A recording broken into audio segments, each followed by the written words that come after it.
নমস্কার বন্ধুরা, আমি অরুণাভ। আর সবাই আশা করি খুব ভালো আছেন। আজকে এমন একটা শেয়ারকে নিয়ে আলোচনা করব যে শেয়ারটার নাম হয়তো আমরা সবাই শুনেছি। সেটাকে এক বলতে পারি প্রখ্যাত বা কুখ্যাত যাই বলি, কেননা বহুজন আমরা দেখেছি যে এটা নিয়ে কিন্তু মজাও করতে, যে এই শেয়ারকে নিয়ে, যার নাম হচ্ছে আইটিসি। কেন মজা করা? কারণ আইটিসি এমন একটা শেয়ার, যখন দেখা যায় যে মার্কেট দৌড়াচ্ছে, মার্কেট একদম যেটাকে বলে বুল রানের মধ্যে দিয়ে রয়েছে, তখন কিন্তু আইটিসি দেখা যাচ্ছে ঘুমাচ্ছে। আইটিসি কিন্তু তখন তার ঘুম ভাঙেনি। আবার উল্টো দিকে যখন মার্কেট ঘুমিয়ে পড়েছে বা মার্কেট যখন বিয়ারিশ ট্রেন্ড চলছে, তখনও দেখা যাচ্ছে আবার আইটিসি দৌড়াতে শুরু করেছে। তো এই শেয়ারটা নিয়ে কিন্তু রিটেল ইনভেস্টাররা মাঝে মাঝে কনফিউজ হয়ে যায় যে কি করবে, বা আদৌ এই স্টকটা কি ভবিষ্যতে কিছু এগোবে, নাকি এর ফান্ডামেন্টাল কেমন, বা এটা থেকে কিছু পাওয়ার আছে কি নেই, সেই জায়গাটাকে নিয়েই কিন্তু আজকের আলোচনা। আমার মনে হয় যে পুরো ডিটেল অ্যানালিসিসটা যদি আমরা দেখি যে অ্যাকচুয়ালি এর রেভিনিউ মডেল কি, বা এর অ্যাকচুয়ালি ফিনান্সিয়াল ডেটা কি বলছে, এই প্রত্যেকটা জিনিসকে আমাদেরকে ভালো করে বুঝতে হবে। কারণ ফান্ডামেন্টালের কিন্তু কোনো শর্টকাট নেই। যদি থাকতো তাহলে আমি সবচেয়ে খুশি হতাম, কারণ তাহলে আরও ভালো করে আমরা কুইকলি টেকনিক্যাল চার্ট দেখে যেমন আমরা বুঝে নিই, সেরকম কিন্তু কোনো উপায় নেই। যত আমরা ভেতরে ঢুকতে পারবো তত ভালো, কারণ এর কোনো শেষ নেই। তো আজকের ভিডিওটা যদি ভালো করে মন দিয়ে দেখেন, এবং আপনি যদি মনে করেন যে আইটিসির এখন ভবিষ্যতে কতখানি বড় বিজনেসের তার স্কোপ রয়েছে বা কতখানি গ্রোথ স্কোপ রয়েছে, তাহলে কিন্তু সেই জায়গাটা আপনাদের জন্য ক্লিয়ার হয়ে যাবে। তাই পুরো ভিডিওটা কিন্তু অবশ্যই দেখবেন। ওকে, তাহলে এবার আমরা একটুখানি কুইকলি আইটিসির যে ফান্ডামেন্টাল অ্যানালিসিস সেটা করার চেষ্টা করব। সেখানে বোঝার চেষ্টা করবো যে কোম্পানির ভেতরে বিজনেস মডেল বা এর যে balance sheet, profit and loss, cash flow statement, এগুলো কি বলছে, এবং সেটা আদৌ কতটা স্ট্রং সেটা আমাদের বুঝতে হবে। কারণ আমরা যেটা আমি বলছিলাম যে আইটিসি এমন একটা কোম্পানি, দেখুন এখানে লাস্ট 6 মান্থস আমি দেখতে পাচ্ছি নিফটি নেগেটিভ রিটার্ন জেনারেট করেছে প্রায় -10%-এর কাছে, -9%। ওয়ারেজ এখানে আইটিসি প্রায় +20%, 21% রিটার্ন জেনারেট করেছে লাস্ট 6 মাসে। তাহলে এইরকম একটা মজাদার জায়গায় রয়েছে কোম্পানি, তাহলে আমাদের তার বিজনেস মডেলটা একটুখানি বুঝতে হবে। তো বিজনেস মডেলে যদি আমরা যাই, ফার্স্টেই দেখুন আমি যে জিনিসটাতে দেখতে পাবো যে এই কোম্পানির অ্যাকচুয়ালি ওভারভিউ কি করে, কিসের এর বিজনেসটা রয়েছে, তো মেনলি কি কি জিনিসের উপরে কাজ করে। তো ফার্স্ট দেখুন এখানে আমি দেখতে পাচ্ছি কি যে সিগারেটস মার্কেট শেয়ার, ফার্স্টে এখানে দেখতে পাচ্ছি যে প্রচুর এখানে কিন্তু মার্কেট শেয়ার 84%, প্রায় 85%, মানে এটা বোঝা যাচ্ছে সিগারেটস এর যে মার্কেট সেটা কিন্তু এরা পুরোপুরি ক্যাপচার করেছে। এবং তার সাথে এখানে ফ্রুট জুস, ইনস্ট্যান্ট নুডলস, ঠিক আছে, যেটা ইপিস যে ব্র্যান্ডটা রয়েছে, তারপরে ক্লাসমেট যেটা খাতা, এদের এই নোটবুক যেটা রয়েছে, তারপরে টোব্যাকো এক্সপোর্টস, এই সমস্ত কিছু নিয়ে এদের কিন্তু বিজনেস মডেলে এদের মার্কেট শেয়ারটা এখানে ভাগ করে দেখানো হয়েছে। এবার যদি আমরা এখানে একটুখানি একটা জিনিস দেখি, দেখুন এদের যে রেভিনিউ ব্রেকআপে আমি কি পাচ্ছি, রেভিনিউ ব্রেকআপে আমি পাচ্ছি যে এফএমসিজি তে এখন এই মোমেন্টে প্রায় 60%, এবং এগ্রি বিজনেসে প্রায় 23%, প্যাকেজিং যেটা আছে মানে paper boards, paper and packaging, সেটাতে প্রায় 10% এখানে কিন্তু তাদের রেভিনিউ ব্রেকআপ রয়েছে। এবং হোটেল বিজনেস থেকে এখানে মাত্র 2% এদের রেভিনিউ জেনারেট হচ্ছে। তাহলে দেখুন এইখানে যদি আমি একটা হিস্টোরিক চার্টে দেখি, একটু ভালো করে খেয়াল করি, দেখুন 2020 সাল, 2021 সালে আমি দেখতে পাচ্ছি কত, 2021 সালে মার্চ মাসে এটা প্রায় 70% ছিল। 70% কিন্তু এখান থেকে এফএমসিজি থেকে রেভিনিউ জেনারেট হতো। ওয়্যারএজ আজকের দিন আমি যখন 2022-এর মার্চ মাসে তাকাচ্ছি, তখন সেটা কিন্তু নেমে গেছে 59.89, মানে 60%-এর কাছে কিন্তু এফএমসিজি বিজনেস চলে গেছে। তাহলে একটা জিনিস খুব ক্লিয়ার যে এফএমসিজি বিজনেস কিন্তু তারা বাড়াচ্ছে না খুব একটা। এবং সেম ভাবে যদি একটুখানি রেড লাইনটা, একদম লাস্ট যে লাইনটা আছে দেখুন, সেটা হচ্ছে হোটেলস এর লাইনটা। এখানে দেখুন 2020 সালে এটা 4% ছিল, তারপরে এটা ক্রমশ কিন্তু কমিয়ে দিয়েছে, এখন প্রায় এটা 1.91%, মানে হাফ হয়ে গেছে এদের কিন্তু।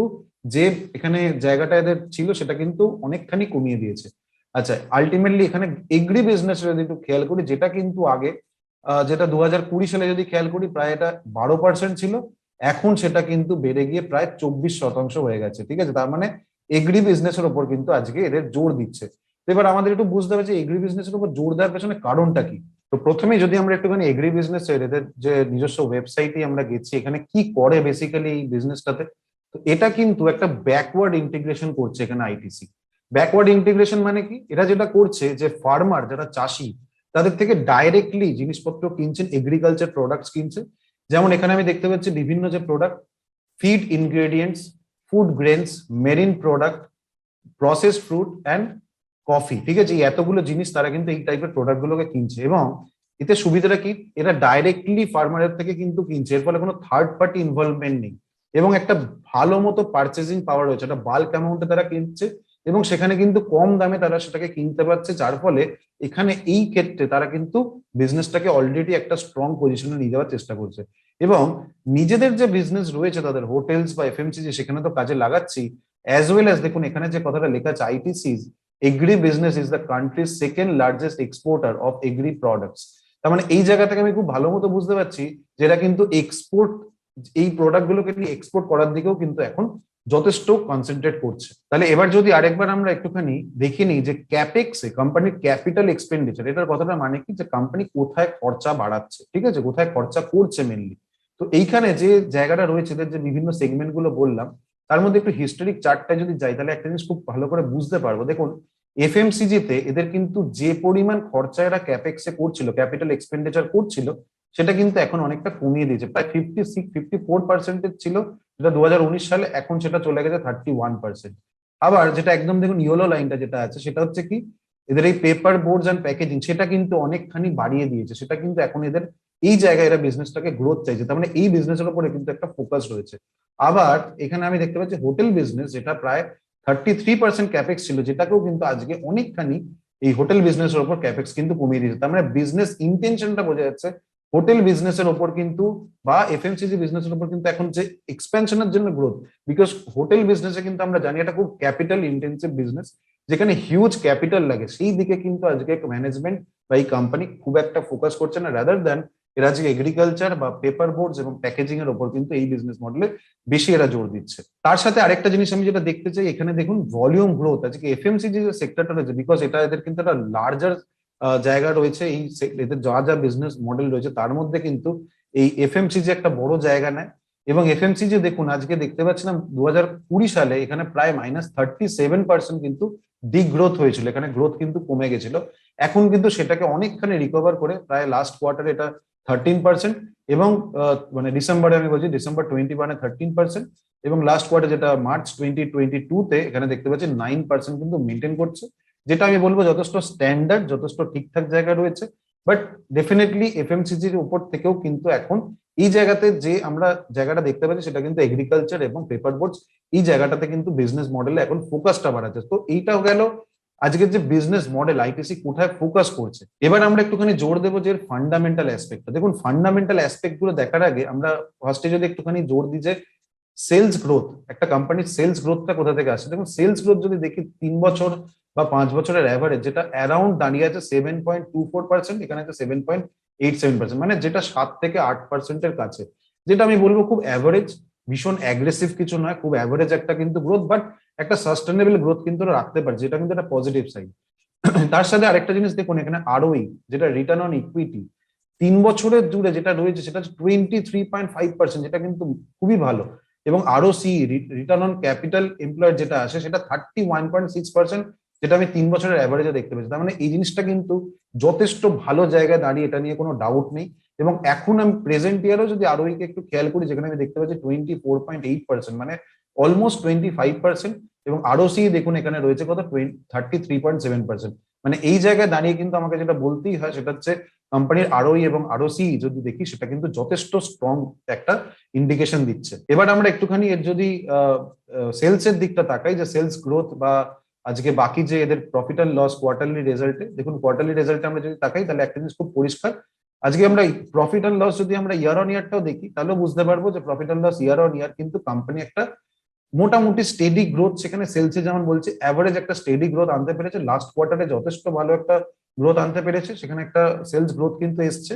এবং একটা যেটা ইম্পর্টেন্ট জায়গা, সেটা হচ্ছে অপারেটিং মার্জিন। ভালো করে লক্ষ্য করুন, অপারেটিং মার্জিন হচ্ছে একটা কোম্পানিতে যে খুব ইম্পর্টেন্ট একটা ফ্যাক্টর, যে যার মাধ্যমে কোম্পানি কতখানি প্রফিট বাড়ি নিয়ে যেতে পারছে, সেইটা অ্যাকচুয়ালি এখান থেকে কিন্তু দেখতে পাচ্ছি। এবং যেহেতু আমি বললাম যেখানে ব্যাকওয়ার্ড ইন্টিগ্রেশনের উপর জোর দিচ্ছে কোম্পানি, কিন্তু একটা খুব ভালো করে বোঝা যাচ্ছে। দেখুন 2011 থেকে 2022 এতগুলো ডেটা আমরা রয়েছে, প্রত্যেক বছরে কিন্তু এরা একটা standard operating profit margin maintain করছে, এবং যেটা সাস্টেনেবল, যেটা ধরে রাখতে পারছে, এবং আগামী দিনে হয়তো সেটাকে আরো বাড়ানোর দিকে সেই লক্ষ্যটা কিন্তু নিচ্ছে, যেটা আমার কাছে যথেষ্ট পজিটিভ লেগেছে অপারেটিং প্রফিট মার্জিনের ফিগারটা দেখে। ইন্টারেস্ট এখানে কিন্তু যথেষ্ট কম। ইন্টারেস্ট কম মানে কি, ইন্টারেস্ট মানে এখানে কিন্তু বড়ই, মানে কোম্পানি যে ধার, যে লোন নেওয়া, সেইটা কিন্তু নেই বললেই চলে, সেটা আমরা ব্যালেন্স শিটে গিয়ে চেক করবো, বাট সেই কারণে কিন্তু ইন্টারেস্ট এখানে নেই। এবং নেট প্রফিটও দেখুন সেখানে একটা ভালো মতো প্রফিট কিন্তু মোটামুটি কোম্পানি গ্রোথ এনেছে, সেই জায়গাটাও কিন্তু একটা পজিটিভ জায়গা, যে কারণে ইপিএসও কিন্তু কোম্পানির ইপিএসও কিন্তু একটা পজিটিভ চেঞ্জ এসছে। এর সাথে আমরা যেটা দেখবো ব্যালেন্স শিট, একটু কুইকলি ব্যালেন্স শিটে দেখুন রিজার্ভ কোম্পানি কিন্তু রিজার্ভ ইয়ার অন ইয়ার ভালো মতো রিজার্ভ কোম্পানি বাড়িয়েছে। কোম্পানির যদি আমরা বড়োইংস লক্ষ্য করি, দেখুন বড়োইং মানে ধার, যদি লং টার্ম শর্ট টার্ম যেভাবেই বড়োইং দেখি, যেটা দেখুন খুবই কম, যেটা অলমোস্ট বলা যেতে পারে ডেট ফ্রি। কোম্পানি কিন্তু সেখানে বড় পরিমাণ বড়োইংস নিয়ে কাজ করছে না। ফিক্সড অ্যাসেট কোম্পানি কিন্তু ফিক্সড অ্যাসেট দেখুন কোম্পানির ফিক্সড অ্যাসেট যথেষ্ট বাড়িয়েছে। তার মানে এই জায়গা থেকে ব্যালেন্স শিট কিন্তু আমাকে যেটা ইন্ডিকেট করছে কোম্পানির যে ফাউন্ডেশন বা কোম্পানির যে ফান্ডামেন্টালি যে ভিতটা সেটা কিন্তু যথেষ্ট স্ট্রং। কিন্তু একটা এফএমসিজি কোম্পানিকে যদি আমাকে দেখতে হয় তাহলে তার জন্য দুটো মেন ফ্যাক্টর কিন্তু আমাদেরকে একটু খেয়াল করতে হয়। তার মধ্যে প্রথম ফ্যাক্টরটা দেখুন, প্রথম ফ্যাক্টরটা হচ্ছে inventory turnover ratio. Inventory turnover যদি এখানে দেখি, দেখুন এখন যেটা রয়েছে 2.48 টাইমস। এই জায়গাতে এটার মানেটা কি? ইনভেন্টরি টার্নওভার কথাটা মানে হচ্ছে কত ফাস্ট কোম্পানির ইনভেন্টরিটা সেলসে কনভার্ট হচ্ছে, মানে কত তাড়াতাড়ি তার যে ইনভেন্টরিতে মাল রয়েছে, মানে তার স্টকে যত মাল রয়েছে সেটাকে সে সেলে কনভার্ট করতে পারছে। এখানে দেখতে পাচ্ছি সেটা প্রায় 2.48 টাইমস সেটা করতে পারছে, মানে এটা যত বেশি হবে তত ভালো। এবং আমরা যদি অ্যাভারেজটা দেখি যে লাস্ট 3 ইয়ার্সে সেটা কিন্তু প্রায় 2.17 এটা টাইমসে দাঁড়িয়ে আছে। এই বছরে কিন্তু সেটা 2.48, তার মানে মার্জিনালি সেটা বলতে পারি মেনটেন করছে বা স্লাইটলি একটু বেশি জায়গা রয়েছে। তার মানে এটা কিন্তু একটা পজিটিভ সাইড যদি আইটিসির এই জায়গা থেকে আমি বলি। এবং সেকেন্ড জায়গা থেকে আরেকটা দিক আমাকে বলতে হবে, সেটা হচ্ছে এই বিজনেসে সেটা হচ্ছে ডেটার ডেজ। ডেটার ডেজ যেটা আসে, ডেটার ডেজ মানে হচ্ছে যে টাকাটা আমি এখান থেকে পাবো। দেখুন আজকে আজকে তারা যে মেটেরিয়ালটা বিক্রি করছে তাদের থেকে যে টাকাটা পাচ্ছে, যেটা ক্যাশ অ্যাকচুয়ালি বলা যেতে পারে ক্যাশ ফ্লোতে যাদেরকে সাহায্য করছে, দেখুন আজকে কত তাড়াতাড়ি তারা টাকাটাকে পেয়ে যাচ্ছে। 2011 সাল থেকে সেটা কিন্তু মেনটেন হচ্ছে 18 দিন, 17 দিন, ঠিক আছে। মাঝখানে একবার এটা হাইয়েস্ট গেছিল 30 দিন 2019 সালে। তারপরে কিন্তু এখন আবার কমে গেছে এবং 2022 সালে যেটা বলছে সেটা 15 দিনে নামিয়ে দিয়েছে, মানে যেটা অলমোস্ট লাস্ট 10 বছরের মধ্যে সবচেয়ে লোয়েস্ট। এটা কিন্তু একটা পজিটিভ দিক বলা যেতে পারে ডেফিনেটলি, যে এই কোম্পানিটা এখন ডেটার ডেজকে কন্ট্রোল করছে যথেষ্ট ভালো। এবং ডেজ পেয়েবেল, যে মানে কত তাড়াতাড়ি কোম্পানি পে করতে পারছে, এটাও কিন্তু দেখুন এই জায়গা থেকে যদি খেয়াল করি, মাঝখানে একবার ডেটার পেয়েবেল, যেটা ডেজ পেয়েবেল মানে এদের যে ভেন্ডার যারা রয়েছে বা যেখানে যারা পে করতে হচ্ছে, সেই টাকা দেওয়ারটা আজকে দেখা যাচ্ছিল 80 দিন হয়ে যাচ্ছিল এক একটা জায়গায়, সেটাকে কিন্তু আবার কন্ট্রোলে নিয়ে চলে এসেছে প্রায় 61 দিন। আগের থেকে দেখুন কতখানি কমিয়ে দিয়েছে, 61 দিন। মানে এটাতে বোঝা যাচ্ছে কোম্পানির কাছে স্ট্রং ক্যাশ ফ্লো কন্ডিশন নিশ্চয়ই রয়েছে, সেই কারণেই কিন্তু এরা এই ডেটার ডেজ পেয়েবেল যেটা আছে সেটাকে কিন্তু কমাতে পারছে। তাহলে এবার আমরা একটুখানি দেখে নিই যে কোম্পানির ক্যাশ ফ্লোর জায়গাটা কেমন রয়েছে। দেখুন আমি ক্যাশ ফ্লো পজিশনটা যদি একটুখানি খেয়াল করি, যেখানে তিনটে জিনিস এখানে ইম্পর্টেন্ট রয়েছে। কি? Cash from operating activity, cash from investing activity, cash from financing activity, ঠিক আছে, এই তিনটে জায়গা। এবার এই ক্যাশ ফ্রম অপারেটিং অ্যাক্টিভিটি যেটা, সেটার মানেটা কি? সেটার মানে হচ্ছে কোম্পানির ঘরে বা ক্যাশ বাক্স কত টাকা ঢুকছে, ঠিক আছে। মানে আমি যদি ধরুন একটা এক্সাম্পল দিই, একটা কোম্পানি 100 কোটি টাকা প্রফিট করেছে মানে পিএটি যেটাকে বলা যায়, প্রফিট আফটার ট্যাক্স বা নেট প্রফিট। সেটা যদি 100 কোটি টাকা করে, দেখা যাচ্ছে হয়তো ক্যাশ ফ্রম অপারেটিং অ্যাক্টিভিটি মাত্র 60 কোটি টাকা জমা পড়েছে, মানে ক্যাশ বাক্সে মাত্র 60 কোটি টাকা জমা পড়লো, পুরো প্রফিটটা কিন্তু তার ক্যাশ বাক্সে এলো না। 40 কোটি টাকা কোথাও না কোথাও সেখানে দেখা গেল কনভার্ট করা গেল না। এই যে জিনিসটা, এই যে গ্যাপটা, সেটা কিন্তু আমরা এখান থেকে বুঝতে পারবো। এবার আমি একটা ছোট্ট এক্সাম্পল দিই, তাহলে বুঝতে সুবিধা হবে। দেখুন এটা হচ্ছে প্রফিট অ্যান্ড লস স্টেটমেন্ট, ঠিক আছে। এবার এই কোম্পানির প্রফিট অ্যান্ড লস স্টেটমেন্ট আমি দেখতে পাচ্ছি কি, দেখুন এটা হচ্ছে নেট প্রফিটের জায়গাটা। নেট প্রফিট মানে প্রফিট আফটার ট্যাক্স যেটাকে আমরা বলে থাকি। দেখুন 2020 সালে এই কোম্পানির প্রফিট আফটার ট্যাক্স কত ছিল? 15,136 কোটি টাকা। ওয়ারাজ এর ক্যাশ ফ্রম অপারেটিং অ্যাক্টিভিটি মাত্র 13,806 কোটি টাকা। মানে মাঝখানের যে গ্যাপ, প্রায় 1300-1400 কোটি টাকার যে গ্যাপ, সেটা কিন্তু আমরা কি পাচ্ছি না, এখানে কিন্তু ক্যাশে কনভার্ট করতে পারেনি। আবার দেখুন তারপরের বছর পিএটি মানে প্রফিট আফটার ট্যাক্স ছিল 13,032 কোটি, এখানে ছিল 11,494 কোটি। এখানে আছে 15,058 কোটি, এটা হচ্ছে 14,808 কোটি, মানে মাত্র 200 কোটি টাকার একটা ডিফারেন্স কিন্তু এখানে আমরা লক্ষ্য করছি যে রয়েছে, যেটাতে ক্যাশ ফ্রম অপারেটিং অ্যাক্টিভিটিতে এটা কনভার্ট হয়নি, যেটা কিন্তু একটা পজিটিভ দিক, যে মাত্র 200 কোটি টাকা কিন্তু বাকি রেশিওতে যথেষ্ট এখানে কমিয়েছে এই গ্যাপটা। এবার যদি আমরা একটুখানি দেখুন ফ্রি ক্যাশ ফ্লোটাও যদি একটুখানি খেয়াল করি, যে কোম্পানির ফ্রি ক্যাশ ফ্লো পজিশনটা কেমন আছে, লাস্ট 5 ইয়ার্স এর মধ্যে কোম্পানি কিন্তু ফ্রি ক্যাশ ফ্লো পজিশন কিন্তু এখন সবচেয়ে ভালো জায়গায় রয়েছে। দেখুন লাস্ট 5 ইয়ার্স এর মধ্যে সবচেয়ে হাইয়েস্ট জায়গায় কিন্তু ফ্রি ক্যাশ ফ্লো পজিশন আমি দেখতে পাচ্ছি। এবং এখানে যদি আমি একটুখানি ক্যাপেক্স এর খরচাটা মানে এক্সপেন্ডিচার, ক্যাপিটাল এক্সপেন্ডিচারের খরচাটা দেখুন, এখন কিন্তু কোম্পানি অনেকখানি ক্যাপিটাল এক্সপেন্ডিচারের খরচা কমিয়ে দিয়েছে। কেন না, অলরেডি যে খরচাটা সে করেছে সেইখান থেকে সে চাইছে যে সেই সেলসটাকে গ্রোথ আসুক। কারণ একটা কোম্পানি যদি অলরেডি ধরুন একটা ফ্যাক্টরি ওপেন করলো, তো এবার তো চাইবে সেই ফ্যাক্টরি থেকে এবার কিছু প্রোডাকশন হোক এবং সেটা সেলসে কনভার্ট হোক। তো এবার কিন্তু কোম্পানি ক্যাপেক্স এর খরচাটা কমিয়ে সে চাইছে কি আলটিমেটলি তার সেলসটাকে জাম্প করতে বা ক্যাশ ফ্লোটাকে আরো স্ট্রং করতে, যাতে আগামী দিনে আরো ভালো কিছু তারা গ্রোথ সেখানে আনতে পারে। আর তার সাথে দেখুন আরেকটা জিনিস, ফিনান্সিং অ্যাক্টিভিটি, কোম্পানির ফিনান্সিং অ্যাক্টিভিটি যদি খেয়াল করি, দেখুন এই যে লাস্ট বছরে কোম্পানি -18,379 কোটি, এটার কথাটা মানে হচ্ছে কি 18,379 কোটি টাকা কোম্পানি পে করেছে তাদের যাদের পেয়েবেল রয়েছে, মানে তাদের যাকে দিতে হতো তাদেরকে 18,380 কোটি প্রায় তারা এক বছরের মধ্যে ক্লিয়ার করে, যেটা আগে দেখুন কোনো বছরে কিন্তু এত টাকা ক্লিয়ার করেনি।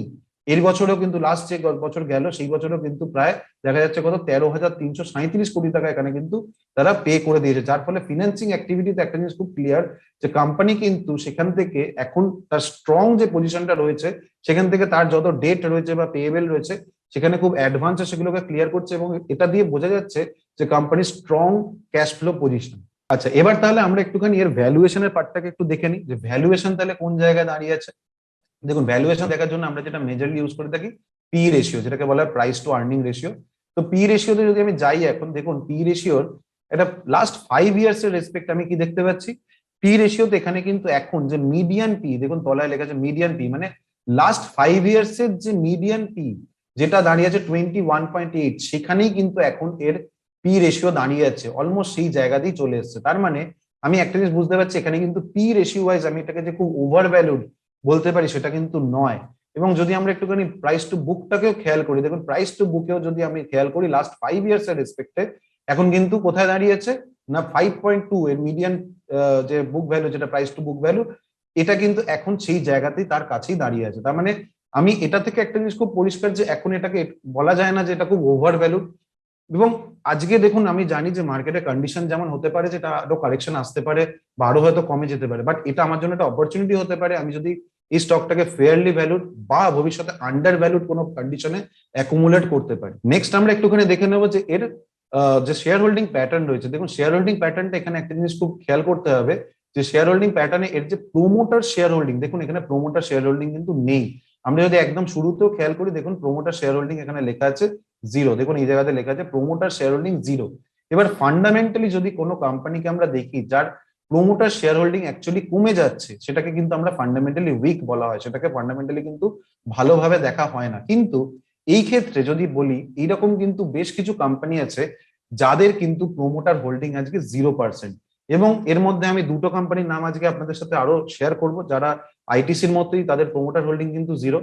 এই দুটো কোম্পানি বাদেও যদি কোনো কোম্পানির নাম আপনাদের জানা থাকে সেটা কিন্তু আমাকে কমেন্টে অবশ্যই জানাবেন। সেই দুটো কোম্পানির নাম যাদের বলছি, একটা হচ্ছে কি এইচডিএফসি, এইচডিএফসি ব্যাংক নয়, যেটা প্রোমোটার কোম্পানি এইচডিএফসি, তার যদি আপনি প্রোমোটার হোল্ডিং চেক করেন সেটা কিন্তু 0%। আবার আইসিআইসিআই ব্যাংকে যদি চেক করেন সেটারও কিন্তু প্রোমোটার হোল্ডিং 0%। তো সিমিলারলি এই আইটিসিরও কিন্তু প্রোমোটার হোল্ডিং 0%। এবার এর কারণটা কি? এর কারণ হচ্ছে সেবির যে রুল রয়েছে সেই অনুযায়ী যদি কোনো প্রোমোটার মানে যে ফাউন্ডিং মেম্বার যারা হচ্ছে বা যে বডি থাকছে তাদের যদি 20%-এর কম স্টেক থাকে এখন এই কারেন্ট পজিশনে, তাহলে সেই স্টেকটাকে কিন্তু তাহলে সেইটাকে কিন্তু আমরা প্রোমোটার শেয়ারের মধ্যে কিন্তু রাখতে পারবো না, সেটাকে কিন্তু আমরা কখনোই প্রোমোটার শেয়ার হোল্ডিং প্যাটার্নের মধ্যে রাখতে পারবো না, সেখানে আমরা সেটা নয় পাবলিকের মধ্যে সেটাকে কিন্তু ফেলে দিতে হবে। সেই জন্য এখন দেখুন এই জায়গা থেকে আমাদের আলাদা করে প্রোমোটার হোল্ডিং বলে কিছু নেই। বাট যদি আমরা একটা জিনিস খেয়াল করি যে দেখুন ডিআইআই, ডিআইআই কিন্তু এখানে বড় বড় যে ডিআইআই এর মধ্যে আমরা জানি এলআইসি, সে কিন্তু একটা ভালো পার্সেন্টেজ একে কিন্তু স্টেক হোল্ড করছে এবং সেটাকে মেনটেন করছে, এবং অনেক বড় বড় কোম্পানি যাদের ইনস্টিটিউশনাল ইনভেস্টার আজকে এই কোম্পানিকে কিন্তু তারা ইনভেস্ট করছে, বিকজ এরা কিন্তু যথেষ্ট ভালো পোর্টফোলিওকে একটা ব্যালেন্স করে। আর এর সাথে আরেকটা জিনিস আমি একটুখানি মেনশন করতে চাইবো, দেখুন এই সময় দাঁড়িয়ে যখন এটা 46%-এ ছিল পাবলিক হোল্ডিং, যেটা আমাদের অনেক মানুষ অনেক নিয়ে রেখেছিলেন, সেখানে হয়তো দেখা যাচ্ছে যে আলটিমেটলি শেয়ারের প্রাইসটা বাড়ছে না। বিভিন্ন মজা আমরা করতাম যখন হয়তো মার্কেট প্রচুর দৌড়েছে, কিন্তু তখন আলটিমেটলি যখন আস্তে আস্তে করে দেখা যাচ্ছে পাবলিক হোল্ডিং কমেছে, আলটিমেটলি দেখা যাচ্ছে কি যে সেই শেয়ারটা কিন্তু দৌড়াতে শুরু করেছে, সেই শেয়ারটা কিন্তু এফআইআই দেখুন তার হোল্ডিং কিন্তু আস্তে আস্তে করে বাড়িয়েছে, এই জায়গাতে আমি খুব ক্লিয়ারলি দেখতে পাচ্ছি। সো কোথাও গিয়ে এই জায়গাতে আমার কিন্তু একটা পজিটিভ ইন্ডিকেশন আসছে যে এফআইআই যখন এই স্টেকে তারা বাড়াচ্ছে, তার মানে নিশ্চয়ই তার কিন্তু একটা ফোরকাস্টিং রয়েছে কোম্পানির থেকে, সেই জায়গাটা কিন্তু তারা এক্সপেক্ট করছে। আর এই সমস্ত ফান্ডামেন্টাল অ্যাসপেক্টের সাথে যদি একটু টেকনিক্যাল পার্টটা দেখি, দেখুন আমি একটা জিনিস বলছি, টেকনিক্যালি আমাদের কিন্তু যদি আমরা লং টার্ম অ্যাসপেক্টে দেখি তাহলে টেকনিক্যাল আমাদের কিন্তু সেই হিসাবে কোনো দেখা উচিতই নয়। বাট তাও আমরা যদি একটু সাপোর্ট লেভেল গুলোকে একটু খেয়াল করি, এই মোমেন্টে দাঁড়িয়ে আমরা কি দেখতে পাচ্ছি না, 250 কাছে কিন্তু একটা কোম্পানির ইমিডিয়েট সাপোর্ট যদি বলি, কারণ এখন 50 এর জাস্ট ওপরে রয়েছে, আমি ডেইলি চার্টে যদি বলি 50 এর জাস্ট ওপরে রয়েছে, এবং যদি এরপরে আরো স্টকটা কারেকশন হয় তাহলে আমরা জানি কি 250 কাছাকাছি একটা কিন্তু এই রেঞ্জে এর একটা সাপোর্ট রয়েছে, আবার 240 কাছাকাছিও কিন্তু একটা সাপোর্ট রয়েছে, যেটা 235 টু 240 রেঞ্জে কিন্তু একটা সাপোর্ট জোন রয়েছে। সো আমরা কিন্তু দেখুন এখানে লং টার্মের অ্যাসপেক্টে কথা বলছি পুরোপুরি, সেহেতু এটাকে কিন্তু সুইং ট্রেডিং বা যদি আমরা ইন্ট্রাডে সুইং ট্রেডিং এগুলো করার অ্যাসপেক্টে কিন্তু এই আলোচনা নয়। শুধু ডেফিনেটলি আপনারা যদি এটাকে মনে করেন যে লং টার্মে অ্যাসপেক্টে করেন, তাহলে কিন্তু এই সমস্ত পয়েন্টগুলো আমাদের কিন্তু কনসিডার করতে হবে, যার মধ্যে দেখুন বেশ কিছু ভালো দিক খারাপ দিক আমরা যেগুলো দেখলাম। খারাপ দিকের মধ্যে একটা মেজর যেটা আমি বলবো যে সবচেয়ে বড় প্রবলেম কি, সেটা হচ্ছে এর যে বিজনেসের মধ্যে সিগারেট বিজনেস যেহেতু রয়েছে, এখানে কিন্তু গভর্নমেন্ট মানে অনেক সময়তেই দেখা যায় যে ট্যাক্স ইম্পোজ করে, বাজেটের পরে একটা ট্যাক্স ইম্পোজ করে, যার ফলে তার ডাইরেক্ট প্রভাব কিন্তু এই কোম্পানির ওপর পড়ে। এবং আমরা যদি এর সেলস গ্রোথটা যেটা দেখলাম, সেটাও কিন্তু খুব অ্যাভারেজ সেলস গ্রোথ, কিন্তু যে খুব মারাত্মক ভাবে বেড়েছে, অ্যাগ্রেসিভলি বাড়াতে পেরেছে সেটা নয়, 7 থেকে 8% অ্যাভারেজ আমি লাস্ট 3 থেকে 5 বছরে দেখতে পাচ্ছি। বাট হ্যাঁ, লাস্ট বছরে আমি দেখতে পাচ্ছি একটা ভালো গ্রোথ কিন্তু এনেছে। কিন্তু আমরা যদি এর পজিটিভ সাইড গুলো দেখি, যে এখন যে ক্যাশ ফ্লো কন্ডিশন রয়েছে, বা এর যে আরওই বা আরওসি কন্ডিশন রয়েছে, যেটা কিন্তু খুব পজিটিভ একটা জায়গা আমাকে বলতে হবে, যেটা কিন্তু মেনটেন করছে, সেই কারণে এই কোম্পানিটার কিন্তু একটা স্ট্রং ফান্ডামেন্টাল অ্যাসপেক্ট কিন্তু তৈরি হচ্ছে। আমরা ডেফিনেটলি এটাকে অ্যাকুমুলেট করার জন্য আস্তে আস্তে করে পোর্টফোলিওতে একটা পার্সেন্টেজে বানাতে পারি, যেখানে আমরা ভাবতে পারি যেখানে অ্যাকুমুলেট করার কথা, এবং আগামী দিনে হয়তো আমরা লং রানে, আবারও বলছি লং টার্মে যদি আমি শেয়ারটাকে হোল্ড করি, সেখানে এই কোম্পানি কিন্তু এখন যেদিকে বিজনেস মডেল গুলোকে ঘোরাচ্ছে এবং একটা প্রোগ্রেসিভ চিন্তা ভাবনা করছে যে ম্যানেজমেন্ট, সেখানে কিন্তু হয়তো এই কারেন্ট প্রাইস হয়তো যেখানে আজকে 265 রয়েছে, হতে পারে ভবিষ্যতে হয়তো সেটা 320, 300, 350 কাছে আস্তে আস্তে করে সেটা মুভ করতে পারে। বাট এখন এই কন্ডিশনটা সেটা কিভাবে রিয়াক্ট করে, কতটা সেখানে প্রাইসটা ধরে রাখতে পারে, এগুলো আমাদের দেখতে হবে, এবং অল্প অল্প করে আমরা অ্যাকুমুলেটেড জায়গাটা সেখানে ভাবতে পারি। তো আজকের ভিডিওটি শেষ করার আগে, যেমন প্রত্যেকবার আমি একটা এডুকেশনাল কোয়েশ্চেন আপনাদের জন্য রাখি, তো আজকেও রাখবো। আপনারা অবশ্যই কমেন্টে কিন্তু জানাবেন যে আপনাদের কি মনে হয়। তো আজকের কোয়েশ্চেনটি হলো যে কোনো কোম্পানির ক্ষেত্রে ফান্ডামেন্টাল অ্যানালিসিস যখন করছে, লং টার্ম ইনভেস্টিং এর জন্য যখন দেখছেন, তাহলে সেই কোম্পানির প্রফিট অ্যান্ড লসের যে নেট প্রফিট পার্টটা রয়েছে, মানে যেটাকে আমরা প্রফিট আফটার ট্যাক্স বলি, সেইটাকে আপনি বেশি জোর দেবেন, নাকি cash from operating activity, cash floor আন্ডারে যেটা রয়েছে সেটাকে আপনি বেশি জোর দেবেন? তো এই জায়গাটা কিন্তু আপনারা কমেন্টে অবশ্যই জানাবেন। আপনাদের কি মনে হয় যে কোন জায়গাটাকে বেশি জোর দেবেন, নাকি দুটোকেই জোর দেবেন, সেটা কমেন্টে কিন্তু জানাবেন। কারণ এটা জানালে আমি বুঝতে পারবো যে আপনারা সঠিকভাবে জিনিসগুলোকে দেখছেন বা এগোচ্ছেন, এবং যারা সবচেয়ে ভালো আনসার দেবে তাদেরকে আমরা সিলেক্ট করব, এবং সেখান থেকে কিন্তু ইনভেস্টমেন্টের তরফ থেকে, আমাদের তরফ থেকে কিন্তু একটা স্পেশাল রিওয়ার্ড তাদের কাছে নিয়ে পৌঁছে যাব। তাই আজকের ভিডিওটি যদি ভালো লাগে তাহলে কিন্তু অবশ্যই একটা লাইক করতে ভুলবেন না, এবং কমেন্টে এটা জানাতেও ভুলবেন না যে কেমন লাগলো। সেটা জানালে আমরা আরো ইন্সপিরেশন পাবো নতুন ভিডিও বানানোর জন্য, চিন্তা ভাবনা করবো। এবং এরকম যদি আরো কোনো স্টক নিয়ে আপনাদের মনে হয় যে আমাদের ডিটেল ভিডিও অ্যানালিসিস আসলে উপকৃত হবেন, তাহলে অবশ্যই কিন্তু আমাদেরকে জানাবেন। সেটা সম্বন্ধে স্টাডি করে আমরা নতুন ভিডিও আনার চেষ্টা করব। আর আমাদের চ্যানেলটি যদি প্রথমবার ভিজিট করেন তাহলে কিন্তু সাবস্ক্রাইব করতে ভুলবেন না, যেখানে কিন্তু এরকম প্রতিনিয়ত আমরা বাংলা ভাষায় চেষ্টা করি আপনাদের কাছে পৌঁছে যাওয়ার এরকম নতুন ভিডিওর মাধ্যমে। আর আমাদের টেলিগ্রাম চ্যানেলে যদি জয়েন না করে থাকেন তাহলে অবশ্যই কিন্তু জয়েন হয়ে যান, যেখানে কিন্তু আমরা প্রতিনিয়ত বিভিন্ন রকম যে রিসার্চ অ্যানালিসিস সেগুলো আপনাদের সামনে রাখি, যেটা ট্রেডিং হোক, ইনভেস্টিং হোক, বিভিন্ন জায়গাগুলো সেগুলো কিন্তু আমরা এই আমাদের যে টেলিগ্রাম চ্যানেল আছে সেখানে রাখি। এবার এই টেলিগ্রাম চ্যানেলে যদি জয়েন করতে চান, দেখুন এই ভিডিওর নিচে থাকা ফার্স্ট কমেন্টই আমরা লিঙ্কটি দিয়ে রাখবো, বা আপনি ইনভেস্টমেন্টে গিয়ে আপনি টেলিগ্রামে গিয়ে জাস্ট ইনভেস্টমেন্ট বলে সার্চ করুন, INVESTMENT, তাহলেও সেখান থেকে আপনি জয়েন করতে পারবেন। তো আজকের ভিডিওটি আমি এখানেই শেষ করব। সবাই খুব ভালো থাকবেন, ধন্যবাদ।